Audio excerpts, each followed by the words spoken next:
जगन्नाथ जी की प्रकट होने की विस्तृत कथा और रथ यात्रा का संपूर्ण विवरण। भगवान जगन्नाथ, जिन्हें दारू ब्रह्म भी कहा जाता है, भगवान विष्णु के पूर्ण अवतार हैं। उनकी पुरी में प्रकट होने और रथ यात्रा की कथाएं अत्यंत प्राचीन और भक्तों के हृदय में गहरी आस्था जगाती हैं। जगन्नाथ जी की प्रकट होने की कथा। पौराणिक संदर्भ। पुराणों के अनुसार भगवान जगन्नाथ की मूर्ति का संबंध भगवान श्रीकृष्ण के नीलमाधव रूप से है। कथा कुछ इस प्रकार है। नीलमाधव की पूजा प्राचीन काल में ओडिशा के आदिवासी लोग, जिन्हें शबर कहा जाता था, घने जंगलों में भगवान विष्णु के नीले रंग के एक रूप नीलमाधव की गुप्त रूप से पूजा करते थे। नीलमाधव की मूर्ति एक विलक्षण नीलमणि से बनी थी और उनके दर्शन अत्यंत दुर्लभ थे। राजा इंद्रद्युम्न की जिज्ञासा। चेदी वंश के राजा इंद्रद्युम्न, जो भगवान विष्णु के परम भक्त थे, को नीलमाधव की प्रसिद्धि का पता चला। वे उनके दर्शन के लिए अत्यधिक लालायित हुए। उन्होंने अपने मंत्री विद्यापति को नीलमाधव का पता लगाने के लिए भेजा। विद्यापति और ललिता। विद्यापति ने बहुत खोजबीन की, लेकिन नीलमाधव का पता नहीं लगा सके। अंततः उन्हें एक शबर सरदार विश्ववसु की बेटी ललिता से प्रेम हो गया और उन्होंने उससे विवाह कर लिया। ललिता ने विद्यापति को अपने पिता के नीलमाधव के रहस्य के बारे में बताया, लेकिन शर्त रखी कि वो किसी को नहीं बताएगा। नीलमाधव के दर्शन। विद्यापति ने अपने ससुर विश्ववसु से आग्रह किया कि वे उसे नीलमाधव के दर्शन कराएं। विश्ववसु ने उसे आंखों पर पट्टी बांधकर नीलमाधव के गुप्त स्थान पर ले गए। विद्यापति ने चतुराई से अपनी पगड़ी में सरसों के दाने छिपा दिए, जो रास्ते में गिरते गए और बाद में अंकुरित होकर रास्ता बताने लगे। मूर्ति का अदृश्य होना। राजा इंद्रद्युम्न को जब विद्यापति से नीलमाधव का पता चला तो वे अपनी सेना के साथ उस स्थान पर पहुंचे, लेकिन जब तक वे वहां पहुंचे, नीलमाधव की मूर्ति अदृश्य हो चुकी थी। राजा बहुत दुखी हुए। देवताओं का आशीर्वाद और दिव्य वृक्ष। राजा इंद्रद्युम्न ने नीलमाधव को पुनः प्राप्त करने के लिए कठोर तपस्या की। उनकी तपस्या से प्रसन्न होकर देवताओं ने उन्हें आशीर्वाद दिया। भगवान ब्रह्मा ने उन्हें एक यज्ञ करने का आदेश दिया। यज्ञ के बाद समुद्र में एक विशाल और सुगंधित दारू नीम का वृक्ष बहता हुआ आया। यह वृक्ष दिव्य था और इसमें भगवान विष्णु के चिन्ह थे। भगवान विश्वकर्मा का आगमन। राजा इंद्रद्युम्न को आकाशवाणी हुई कि वे इस दारू वृक्ष से भगवान की मूर्ति बनवाएं। मूर्तियों के निर्माण के लिए स्वयं भगवान विश्वकर्मा एक वृद्ध बढ़ई के रूप में प्रकट हुए। उन्होंने शर्त रखी कि वे 21 दिनों तक एक बंद कमरे में मूर्तियां बनाएंगे और इस दौरान कोई उन्हें परेशान नहीं करेगा। यदि कोई शर्त तोड़ता है तो वे काम अधूरा छोड़ देंगे। अधूरी मूर्तियां। 15 दिनों तक कमरे से कोई आवाज नहीं आई। राजा इंद्रद्युम्न और रानी गुंडिचा चिंतित हो गए। रानी के अत्यधिक आग्रह पर राजा ने दरवाजा खोल दिया। अंदर विश्वकर्मा अदृश्य हो गए थे और 3 अधूरी मूर्तियां मिलीं।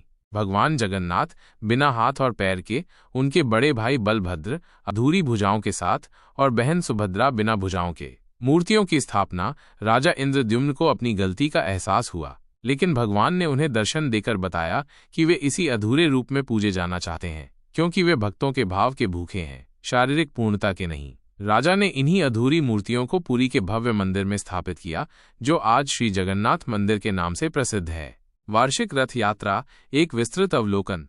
जगन्नाथ रथ यात्रा केवल एक उत्सव नहीं, बल्कि एक दिव्य लीला है, जिसमें भगवान स्वयं अपने भक्तों के बीच आते हैं। ये यात्रा आषाढ़ शुक्ल पक्ष की द्वितीया तिथि को शुरू होती है। रथों का निर्माण और नाम। हर साल 3 नए रथों का निर्माण नीम की पवित्र लकड़ी दारू से किया जाता है। इन रथों को बनाने में किसी धातु के कील का उपयोग नहीं होता। भगवान जगन्नाथ का रथ नंदीघोष। रंग लाल और पीला। पहिए 16। ऊंचाई लगभग 42.65 फीट। सारथी दारुक ध्वज त्रैलोक्य मोहिनी। भगवान बलभद्र का रथ तालध्वज। रंग लाल और हरा। पहिए 14। ऊंचाई लगभग 43.30 फीट। जगन्नाथ के रथ से थोड़ा ऊंचा। सारथी मातली ध्वज। उन्नत देवी सुभद्रा का रथ देवदलन पद्मध्वज। रंग लाल और काला हरा। पहिए 12। ऊंचाई लगभग 41.30 फीट। सारथी अर्जुन ध्वज। नदम्बिका। रथ यात्रा के प्रमुख अनुष्ठान और परंपराएं। 1. स्नान यात्रा। ज्येष्ठ पूर्णिमा। रथ यात्रा से 15 दिन पहले ज्येष्ठ पूर्णिमा के दिन भगवान जगन्नाथ, बलभद्र और सुभद्रा को 108 घड़ों के सुगंधित जल से महास्नान कराया जाता है। इसके बाद मान्यता है कि वे बीमार पड़ जाते हैं और अनासार नामक एकांतवास में चले जाते हैं। इस दौरान वे भक्तों को दर्शन नहीं देते और उनका उपचार गुप्त रूप से किया जाता है। 2. नेत्रोत्सव, अनासार का अंत।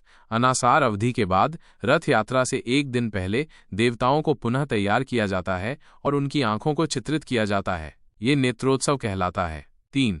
छेरा पहरा। रथ यात्रा के दिन पुरी के गजपति महाराज शाही वंशज सोने की झाड़ू से रथों और उनके मार्ग को साफ करते हैं। ये छेरा पहरा कहलाता है और ये दर्शाता है कि भगवान के सामने कोई राजा या प्रजा नहीं है, सभी समान हैं। 4. रथ खींचना। लाखों भक्त बिना किसी भेदभाव के विशाल रस्सियों से इन रथों को खींचते हैं। ये माना जाता है कि जो कोई भी इस पवित्र कार्य में भाग लेता है उसे मोक्ष की प्राप्ति होती है और उसके पाप धुल जाते हैं। 5. गुंडीचा मंदिर की यात्रा।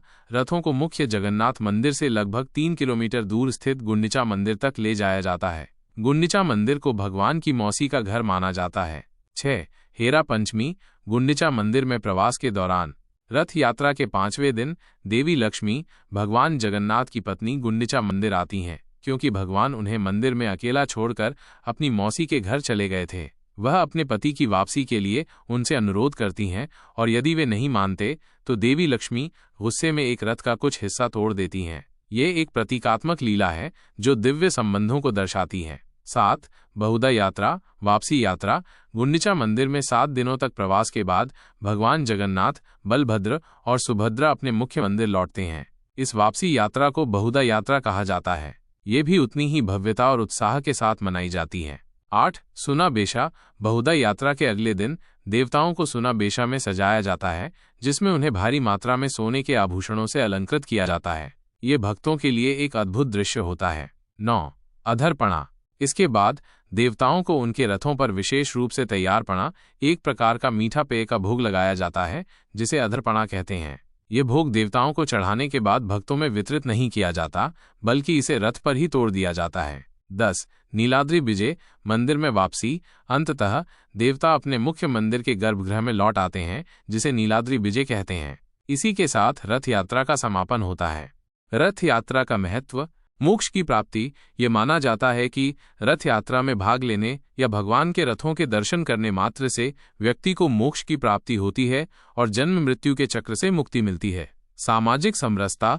रथ यात्रा जाति, पंथ और सामाजिक स्थिति के सभी भेदभावों को मिटा देती है।